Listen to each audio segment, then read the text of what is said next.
অনেক উপকারী এই সবজিটি, খেতে অনেক সুস্বাদু হয়, রান্না করা যদি ভালো হয় আরও ভালো লাগে। আসসালামু আলাইকুম everyone, welcome back to my channel. দেখতেই পারতেছেন আমি এই সবজিগুলোকে ভালো করে কুচি করে কেটে তারপর ধুয়ে নিয়েছিলাম। এই সবজিটির নাম হচ্ছে বরবটি। জানি না আপনারা কোন কোন এলাকায় কিভাবে নাম দিয়ে থাকেন। তারপরে তো আলু এবং বরবটিগুলোকে আমি সামান্য পরিমাণ পানি এবং লবণ দিয়ে সিদ্ধ করে নেব। কিছুক্ষণ সিদ্ধ হয়ে আসলে তারপর কিন্তু আমি যা যা দিয়ে এটা রান্না করব সেগুলোকে উপাদান আমি দিয়ে নিব। এ পর্যায়ে আমার বরবটিগুলো যখন কিছুটা সিদ্ধ হয়ে এসছে তখন আমি এখানে দিয়ে দিলাম কাঁচা ঝাল, পেঁয়াজ কুচি, রসুন কুচি এবং দিয়ে দিলাম ধনিয়া গুঁড়া।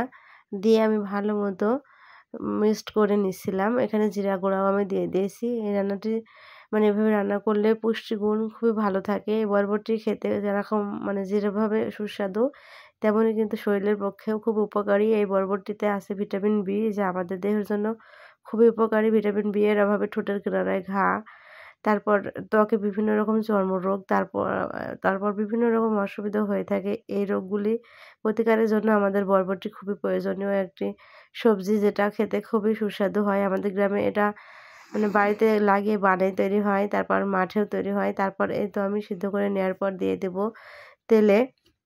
আমি তেলের উপর দিয়ে দিয়েছি পেঁয়াজ কুচি, তারপর দিয়ে দিয়েছি আস্ত ৩টা শুকনা ঝাল ফোড়ন দিয়েছি, তারপর দিয়ে দিলাম আস্ত জিরা, দিয়ে লাল লাল করে একটু ভাজা হয়ে গেলেই তারপর বরবটিগুলোকে দিয়ে আমি ভালো মতো ভেজে নিব। এই বরবটি সবজিগুলো মানে অন্যরকম একটা মানে ত্বকের জন্য উপকারী একটা সবজি। মানুষের ত্বক, আপনার ত্বকে যে ব্রণ হয়, তারপর ঠোঁটের কোণায় ঘা হয়, যে জটঠোঁটা বলে এগুলো হয়, এই মানে ভিটামিন বি এর অভাবে এগুলো হয়। আপনারা যদি পর্যাপ্ত পরিমাণ ভিটামিন বি খেতে পারেন, ভিটামিন বি জাতীয় খাবার, তাহলে আপনি এই রোগগুলো থেকে আপনি বাঁচতে পারবেন।